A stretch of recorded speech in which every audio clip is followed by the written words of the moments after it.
Tokariki Lad down the outside, the bump of the leader. Here comes Red Chase and Tokariki Lad. Red Chase and Tokariki Lad, they hit the line. Welcome to this week's edition of the Final Gallop. It is episode 238 and is proudly supported by the Brisbane Airport Hotels Group and PlayUp. In this episode we're going to preview our 10 runners for Saturday's Queensland Oaks Day meeting at Eagle Farm. Morning Tony, great start to the Stradbroke season at Eagle Farm for our stable last Saturday.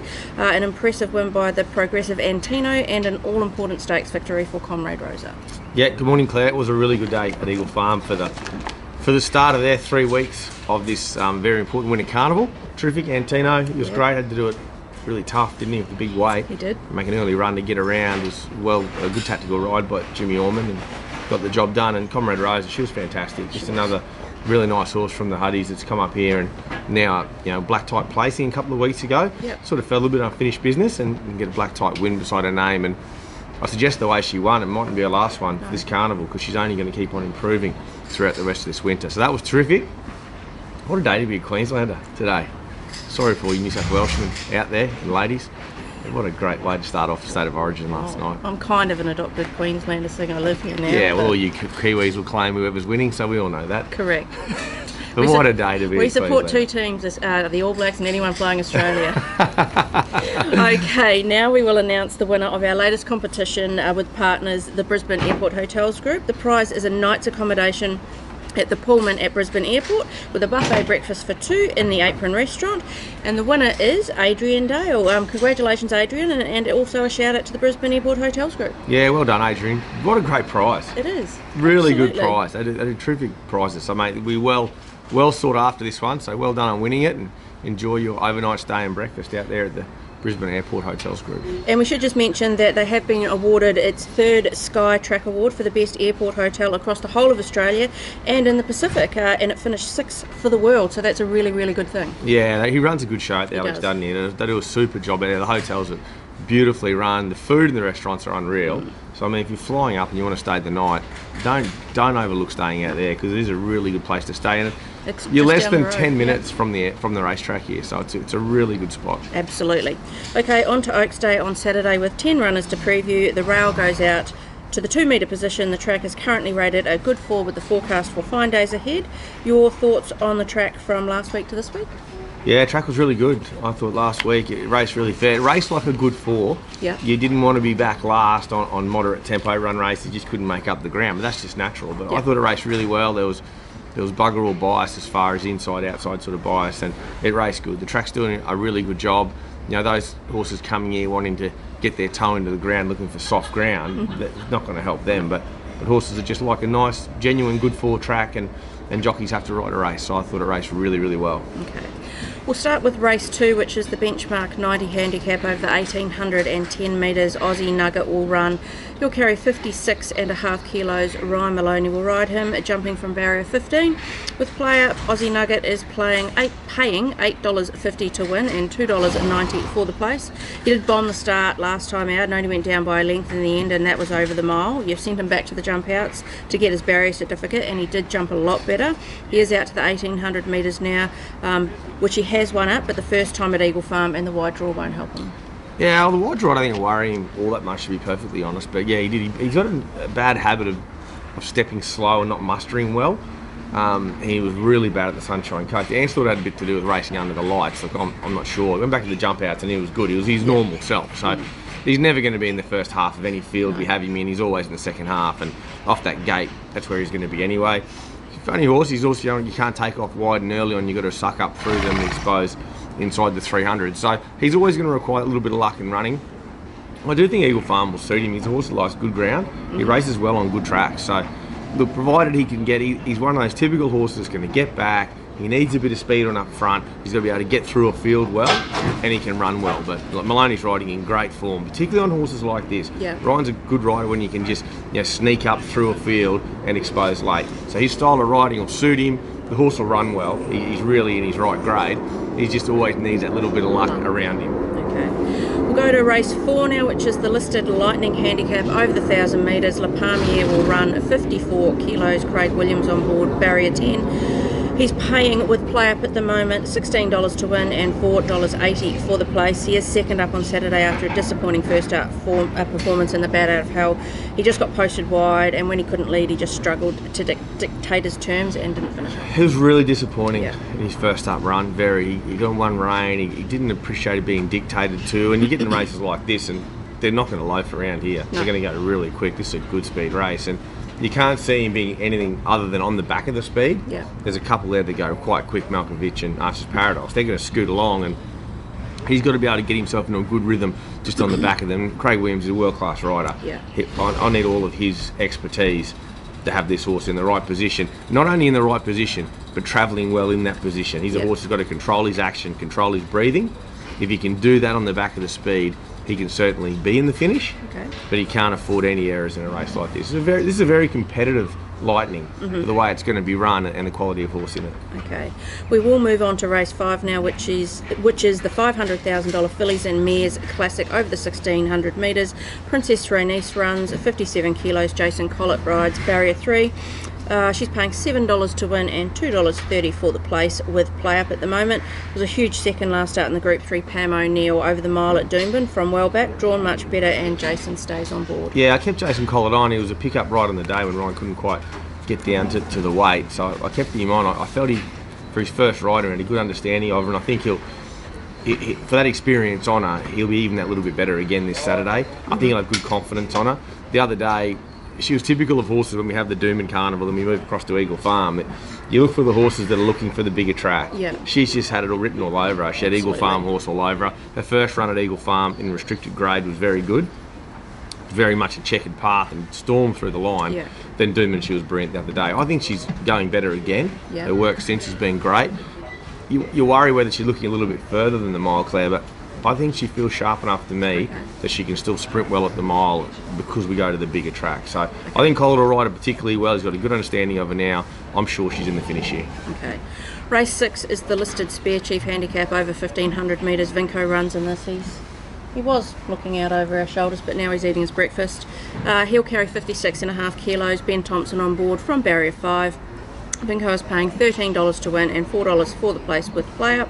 He's looking to go back-to-back in this race with Ben Thompson. Was good first up and improved again second up out to the 1350 in the Group 3 BRC Sprint. He's now out to his right distance range to find his best. So he's right track and distance, which is what's important to him. I think he very rarely runs poorly here at Eagle Farm. The way they race here definitely suits him. A low draw, he won this race last year on the 7-day backup. I think he'll be a lot closer in the run than where a lot of speed maps have him. I don't see him being any further back than midfield, maybe in front of midfield. Bounce on the back of the speed and be very hard to beat. I think he's over the odds. Yeah. I think he's an excellent chance to win this again. Okay. Race 7 is the Group 2 Moreton Cup over 1200 metres. Baller will run in this with 57.5 kilos. Mark Zara rides barrier 7 with PlayUp at the moment. Baller is paying $12 to win and $3.60 for the place. Well, Vinco goes for back-to-back Spear Chiefs. Baller is aiming for his 3rd Moreton Cup in a row. He was okay in the Victory Stakes 5 weeks ago without threatening, and he is reunited with Mark Zara for this assignment. Yeah, I don't think the Victory Stakes panned out well for him at all the way it was. And, if you look at the form around that race, that's the form that was in the Group 1 last week. He's only just finished just behind King of Sparta, Rothfire, etc.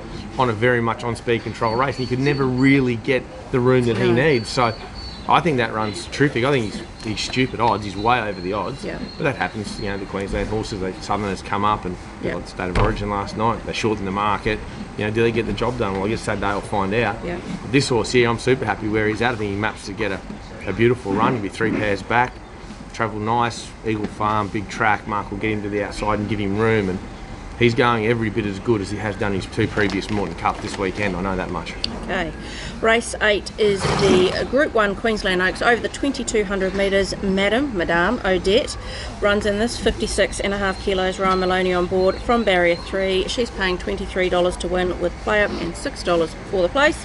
She's finally drawn a barrier and it comes in her grand final for this preparation. She was building nicely in each run back from back in the field. Last start in the Roses, pushed forward early and that told on her late. She had to do too much work, Claire. Definitely did too much work in the Roses. And I must admit, I wish I drew this barrier the other day to just get a bit more of an understanding of her at this sort of trip. Being her first time out to 2,000, now 2,200. The only query, I guess, is the distance. She's going to finally get that nice soft run She'll be midfield somewhere, maybe a touch forward of that, depending on how fast they go. But she's going to spend no petrol at all in the run.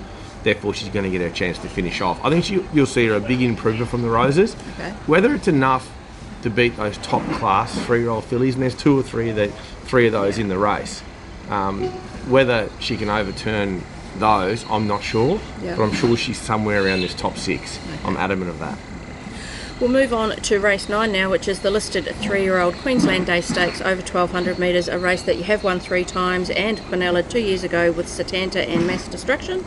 A similar result would not surprise this year with the 4 chances that we have running. We will start with Golden Boom. He'll carry 57 kilos. Ryan Maloney will ride him barrier 5. He's currently paying $4 to win with PlayUp and $1.75 for the place. He did hold on for a well-deserved win last start over the 1,110 metres in the Derby McCarthy.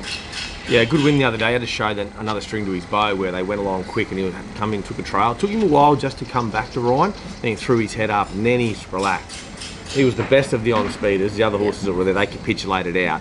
He held on and won. The 2 horses come from well back. I think he's better on good ground. This track will suit him. I think I know for the fact that happened to him the other day, he'll react better when it happens again, and if it happens again on Saturday. He'll just begin well. He'll find his spot there or just behind the lead. It wouldn't bother me if a few go. He can just tuck in behind them and gives himself every chance then to be strong at 1,200. He's definitely improved. He's 3rd up now. He's a fortnight between runs and the horse is bang on. He's spot on the horse and he's going to be exceptionally hard to beat. Okay, the second run we'll talk about is Mullane, 57 kilos, Jimmy Orman on board, barrier 6 with PlayUp. Mullane is paying $51 to win and $11 for the place. He was disappointing first up in the Gold Coast Guineas when he didn't look comfortable behind the leader. You have given him another good jump out this week and rode him a bit more quietly. Yeah, I jumped him out last Tuesday. I thought he was really good. Trainer error first up. I was too aggressive on him out the machines. All his good runs, even his good beaten runs in Melbourne, and when he's ridden to relax and hit the line, he'll be ridden accordingly. He'll be back in the second half of the field, just switched off with cover. He's going to run huge, this horse. He'll run particularly well. I'm not saying he can beat Golden Boom or anything like that, but what I am saying is you'll see a whole lot better performance what you saw at the Sunshine Coast. Okay, the third runner we'll talk about is Chairman, 57 kilos, Nash Rawala on board, barrier 14. He's paying $34 to win and $8 for the place with PlayUp. A big win and then a close second before presenting at the Furlong. Last start at Doomben over the 1350 and did tire late. He is back to the 1,200 metres here, but drawn a little bit awkward. Yeah, he's just been asked too much of his last 2. Having to sustain very long runs. He was vulnerable then at Eagle Farm when they just got him down late. He went to Doomben and the same thing happened. I think Nash Rawala actually made an early move on a horse of Godolphins and Damien went with him and just asked too much of him and he was out on his feet late. So I thought off that run back to 1,200 suits, he'll be the same. He'll just ridden conservative, just suck up behind them and you'll see a good sharp turn a foot late. You'll see him better than what he was at Doomben. He's obviously, I think he's up in grade. This is a very deep race. It's just a matter whether he's up to the level. The fourth one is a filly and she is Bezique. She'll carry 55 kilos with Ben Thompson on board, barrier 12.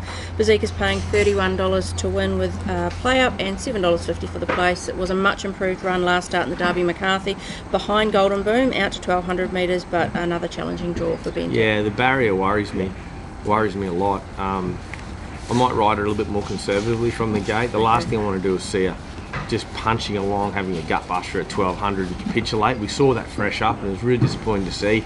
The other day off a low draw, Ben was able just to put her in the right position and she ran well. I think she just peaked a little bit late again. She's spot on now, 3rd up off a very long break. Yeah. So I certainly don't want to see her, having to punch the breeze and then punch her late. So you might see me just change tactics on her the way we ride her to give her a softer time the first half so she can finish that race off. Okay. How are you splitting them? Golden Boom goes on top. He's got the good gait. He's in good form. He's at the peak of his powers this prep, and whatever beats him or whatever can beat him on the weekend will earn it. Okay. We are into the final furlong of this week's Final Gallop. Who do you think your best winning chance on Saturday at Eagle Farmers? Golden Boom. Golden Boom. And your best each way chance?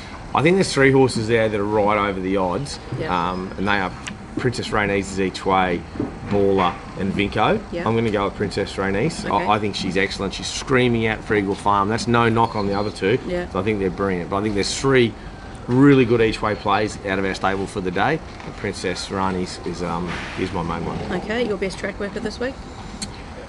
This week I couldn't have been happy with Golden Boom. Only galloped him there. Madame Odette was brilliant as well. Yeah. So they were particularly good on Tuesday morning. But the team's in good shape. Baller and Vinco.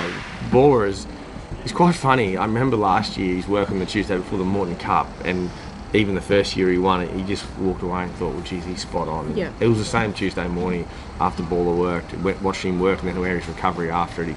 He's just right back to where he needs to be. So, got a good team going there Saturday. They're in good order and certainly had a really smooth couple of weeks with each horse. Oh, that's really good to hear. Your performance from the stable last week? Yeah, it's probably easy to say Comrade Rosa because she won the stakes race. The things did pan out around her, and she's going great. Where she's come from to where she's got to. But Antino's my performer of the week. You know, just the way we can change his riding and asked him to do it that big. But I think I've ran a horse in town on Saturday with 61.5. It's just not something we normally do up here. And I thought he was brilliant. So look, I know it was a restricted race, but Antino's my performance of the week. Okay. It is time for Cav's Corner, which is supported by the Brisbane Airport Hotels Group. I know I'm going to sound like a broken record, but once again, there's nothing surer than the second leg of a failed Cav multi. Last week, Cronenberg missed his first leg at the Sunshine Coast, and then on Sunday, Brentwood comes out and gets his second leg up. Let's see who's in his stable multi this week. Welcome to Cav's Corner for this week. This week we'll venture to Eagle Farm. We'll go Princess Rainus a place, $2.45, into Vinco a place at $4.40. Good punting, guys. So he's gone Princess Rainus for a place into Vinco a place. Sounds like a pretty good bet. Yeah, I like it. I like it, the place multi on a day where there's going to be value. Yeah, we saw that last week at Eagle Farm. Big fields, very competitive racing. Yeah. And that's the same again this week. But I think both those horses particularly are over the odds, and we know both of them are going to appreciate getting to this big track. Neither of those horses are Doomben horses, so their runs at Doomben were both terrific. At Eagle Farm, you're going to see better performances. Are they going to appreciate the weight of Cav's multi though? Well, it's only the place, so I think Cav's multi is a doer this week. Okay. Good luck on Oaks Day, Tony. Madame Odette gets her chance in the Group 1 and 9 other really good chances throughout the afternoon. Yeah, I can't wait. It's going to be a really good day. As this whole carnival's been, every week these races are so strong, so much depth in each race, and Saturday's no different. Looking forward to it. Best of luck to everybody.